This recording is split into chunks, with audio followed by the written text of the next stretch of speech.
Hey, what's up? I want to tell y'all about my encounter with David Banner when I was younger. So, the rapper. So, this is 2000, 2001. This is before he was famous. He was regionally famous. He was a part of a group called Crooked Letters.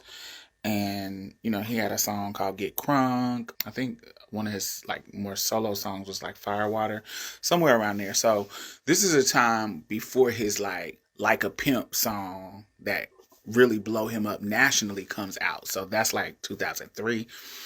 But this is like 2000, 2001. And hi, my name is Diamond. If you don't know me, I'm a black trans woman. And at this time, I was going to Jackson State, and I am, as far as I know, the first openly trans woman to go to Jackson State. And HBCU in Mississippi, Jackson, Mississippi. Baby, they used to wear me out, child. Even before I went to the school, people would warn me and said, "Oh God, they gonna do this to you. They gonna attack you. They gonna gay bash you. You can't do that at Jackson State." Because what I didn't know until I found out later is like in 1996, there was a butch queen that went to school at Jackson State, and they somebody unlocked his dorm and let the boys come in and beat him up. So it was a whole scandal, and he had to leave school. And so Jackson State was known for terrorizing the gay boys, or LGBT, period. And so I didn't know none of this lore, this legend. So when I applied, I just was trying to get out of Walnut Grove, Mississippi, child. I was in rural Mississippi at the time, and I just was trying to go to school to get out of that. They warned me and said, "Oh, they're going to wear you out," and trust and believe, going to that school, they were trying to wear me out. I'm talking about trying to throw boiling hot water on me. Wow. They were throwing oranges at me. I would be walking across campus. They'd be throwing oranges at me. Oh, they were bullying, harassing. They were trying me. So understand that. It was a trying time. Honey, if you remember during this time, this is like Tony Braxton's song, "Just Be a Man About It," by Tony Braxton. If I'm in the cafeteria, they'll be walking past me singing that song. Not that. Just not to that. be bullies and be harass me. But, I got through it because I ain't no punk either. While I was there too and beat some ass. But anyway, speaking of the cafeteria, so during this time, people in the city would come to Jackson State and just hang out. And so, especially if they like a little celebrity in the city. And at this time, David Banner, he hadn't blown up nationally, but he was popular. He was from Jackson and he was a rapper. And so he was popular in the city. So this particular day, I am coming out of the cafeteria. When you come down out of the cafeteria, at this time, people can hang out in the parking lot in between the caf and the Union. So it's like a asphalt parking lot that, people just hang out. So it's like a social area. You got the plaza further on down, but this is after, when you come out the cafeteria, people just hanging out. And so this is also a place where when I'm coming out the cafeteria, baby, it is going to be a circus. They are going to be making jokes, calling me all kind of RuPaul's and she's and Joanna Man, all the stereotypical jokes that they say about trans women and blah, blah, blah, blah, blah, all that kind of stuff. I'm going to walk past, they're going to laugh, and look at that nigga, and doing stereotypical cisgender dude stuff. Shit the motherfuckers been doing to me since high school. Girl, I would ignore it, walk past, da da da da da. But this particular day, it is particularly packed because David Banner is on campus. So it was this whole thing, and so I was young, stomach was flat. I'm tipping through, bad bitch, feeling it. And I'm coming down, so understand that he's coming with an entourage of dudes that don't know about me at all. And so I'm coming out of the calf with a few of my homegirls. So we bad bitches, we coming through. And when we come out, of course, because they are men and they don't know what's going on or whatever, they just see girls coming out that look good. And so when we come out, his entourage and him and the people in the entourage is responding to the women coming out. And so they like, damn, baby girl, what's up? And not particularly to me, but to the group of girls coming out. And I'm one of the girls in the situation. And it's not just him, it's other dudes too. Do you see what I'm saying? So they're like, hey, that, you know, how niggas do, catcalling and what's up? But remember, I'm the trans girl in the group. So the niggas, it don't matter what the circumstances, they're gonna turn it into a circus. And so soon as they try to come to our group and try to holler at the group that I'm in, somebody said, and dudes start saying random stuff. Be careful, pussy over there. Oh, be careful. One of them ain't like the other. Singing the Sesame Street song. They're making a joke. There's all these jokes, and it just turns into this funny laughter joke. Embarrassing. It could be embarrassing if I wasn't me. I don't give a fuck about these niggas. But it could be embarrassing. But it's this whole, it just turns into this circus. Now, this circus that happens is quite normal for me at the school because I'm the first trans person to go here. So it happens all the time. If I have a cute outfit on, if somebody try to holler at me, because dudes come on the campus all the time from other schools, from Alcorn, from Mississippi Valley, from everywhere. So new dudes will come on the campus, and if they see me, they like, oh, she pretty, I'm trying to holler at her. But they don't know I'm trans. So they just kind of just going along with the flow. But dudes is going to make it a thing to tell my teeth Blaque. Not that I wouldn't tell it, but they just want to do it because they trying to get a joke at my expense. So this was normal. But because David Banner was there, this is a particularly bigger crowd. And everybody is trying to impress him because it's the celebrity of the city. And so they are all kind of being real extra. Something they normally do, but being extra with it, trying to impress him, trying to impress him and his entourage. I can deal with it, and I was dealing with it in this situation, but it just seems super intense because not only is it drawing attention to me, but it kind of is drawing attention to my homegirls, and that's kind of uncomfortable because these are young, you know, we teenagers, we late teens, early 20s, and they don't know how to engage with this kind of situation. And you know what I'm saying? Some of them is like, I'm not the trans woman. It's new to everybody in this situation. But it is a circus. I just wanted to be very clear that it's a bunch of people making jokes about me, the trans woman, to impress David Banner. And all of a sudden, David says, if what y'all saying is true, if that's a dude, why are all of y'all talking about the dude when it's all these beautiful women? Now, he didn't say cis women, but all these other beautiful cis women out here, and y'all talking about the one that's a dude? That seemed more gay than anything else. I'm looking at y'all kind of funny because I'm seeing nothing but beautiful women, and y'all talking about the one motherfucker that got a dick. That make y'all look bad. When he says it, it just snatches the air out of this circus, out of this balloon. Everybody balloon pop, and for about 30 minutes, nobody makes any jokes about me. And so we sitting there, and it just for the very first time in my life, this cishet dude, and it's not he's standing up for me, he just makes a good ass point. Why the fuck are y'all worried about me?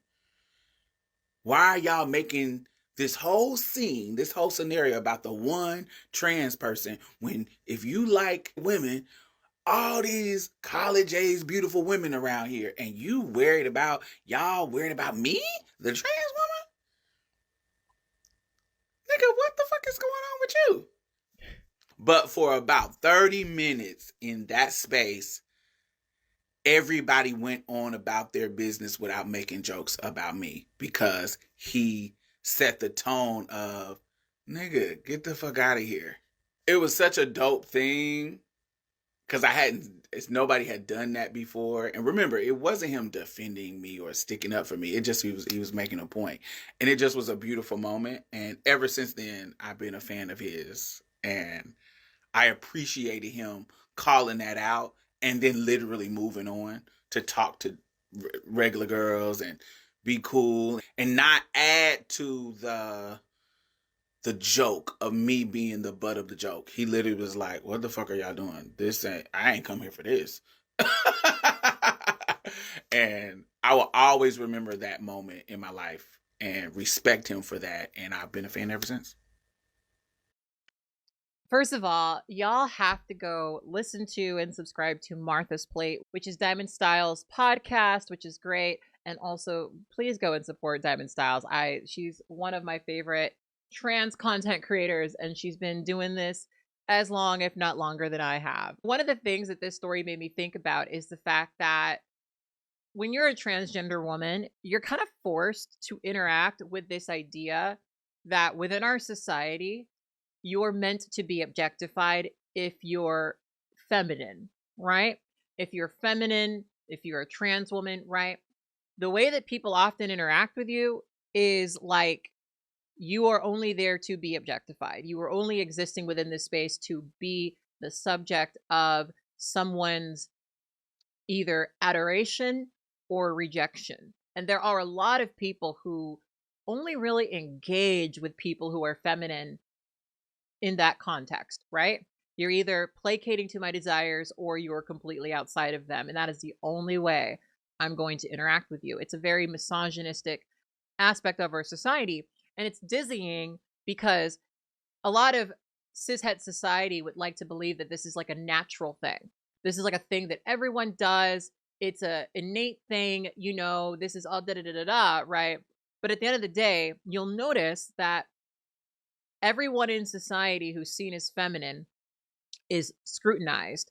And if someone is trying to be masculine and they're not quite leading up to that, living up to that, they're mostly scrutinized because they're feminine. Think of them as in that way, right? Like femininity is supposed to be the insulting thing for a person who isn't trying to be feminine. Whereas in reality, it really is a neutral thing. It's a pretty neutral thing, but we understand it within our society through a very patriarchal lens where femininity is meant to placate to a man. So if this trans woman is existing in public and a man finds her attractive, it's imperative for other people to make sure that they know that they're objectifying a transgender woman, right? No hesitation or pause around the idea that she's being objectified, right? But of course, we have to draw attention to the fact that, oh, you know, you're objectifying this person who isn't actually what you're attracted to. And that reveals quite a bit, doesn't it? Because it actually shouldn't matter what genitalia she has or, you know, what gender she is. You shouldn't maybe be objectifying women like that, right? My experience with a lot of the men who are vocally transphobic, right? Especially in a situation like one that she described where there's a group of people around, like other people can hear what's being said, etc. My experience with men like this is that they are oftentimes into trans women. They are oftentimes interested in being with one of the dolls.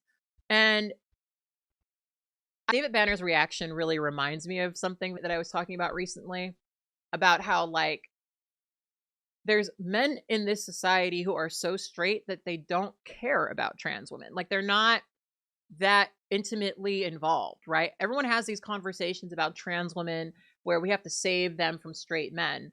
Whereas, like, a lot of men who are straight in a this is my sexuality, not like this is the reflexive defense mechanism I have against the accusations of femininity sort of way, they just don't care. Like, they're indifferent to trans people because that's like another person. You know what I mean? Frankly, when I was living in conservative communities, I would occasionally run into people like this where, like, they just don't care. It's not like a big deal. Who cares if that person's trans? I'm not into it, but I'm not going to make a big scene about it, right? But I've learned that a lot of times the people who are going out of their way to perform disgust are trying to defend themselves, right? They're trying to communicate to everyone around them that they are more masculine, that they are, you know, steadfast in their heterosexism. Like, and it's very strange. It's very strange. But for me, it's something people often do to protect themselves, right? So when I was in high school, my high school was a very strange high school, I'll say. It wasn't like your classic high school. I was a theater slash choir slash art kid in school. And the person that I'm talking about in this story was a football player.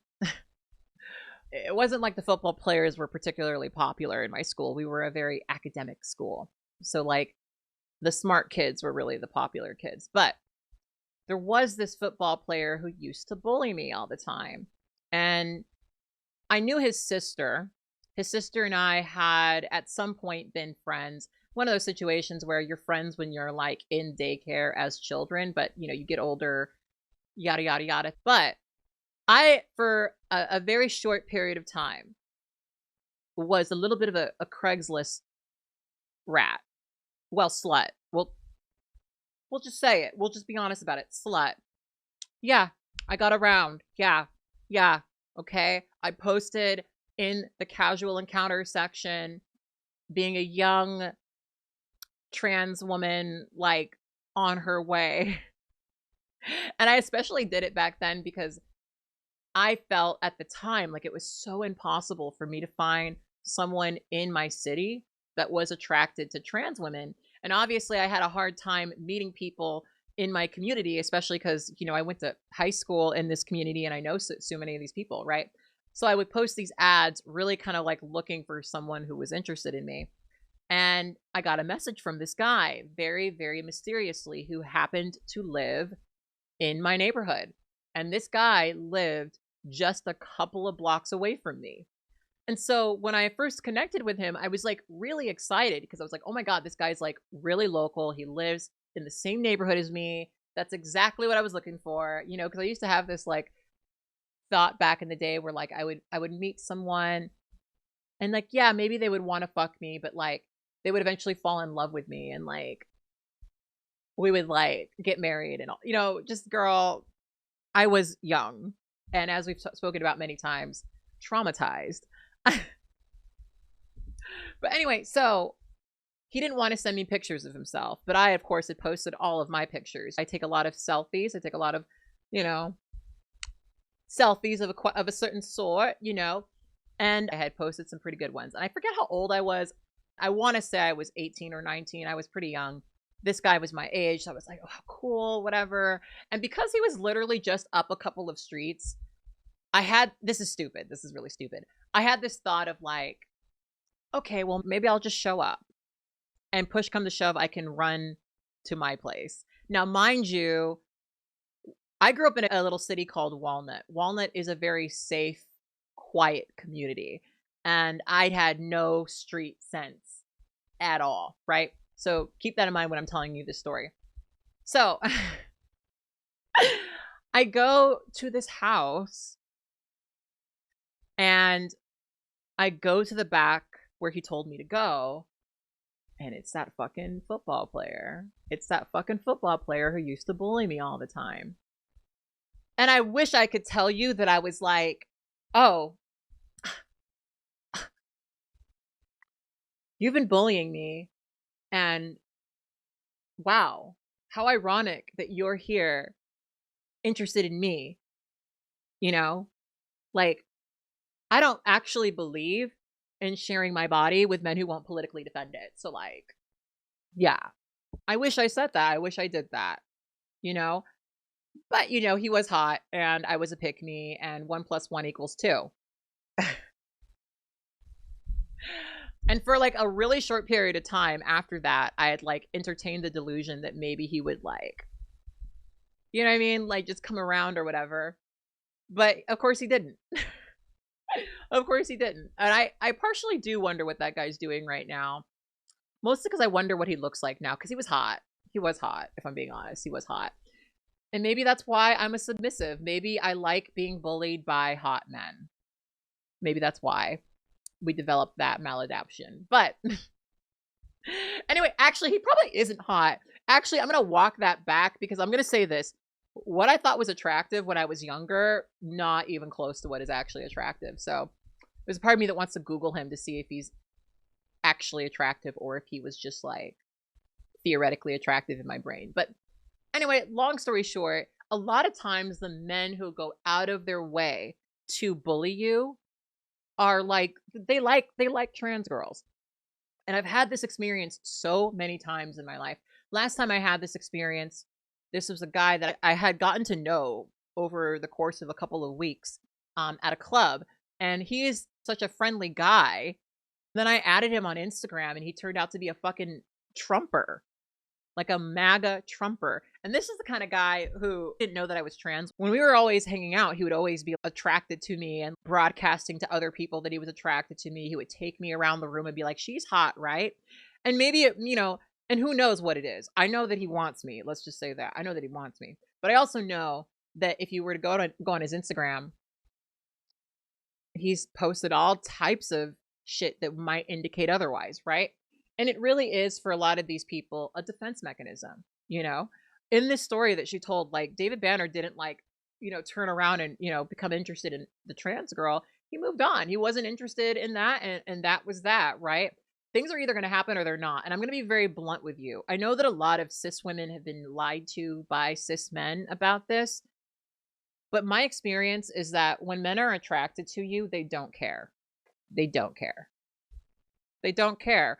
The men who end up in my bed got there because of their own free will. In fact, they begged me for it. In fact, I told them that I was trans and they got on their knees. I said, get the fuck up. I don't do that bullshit. But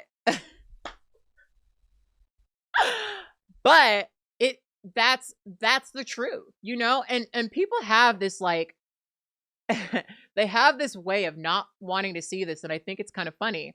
Like, I'm in a stage right now in my life where I have my partners, I'm polyamorous and all this other stuff, and like, I'm not really looking for people.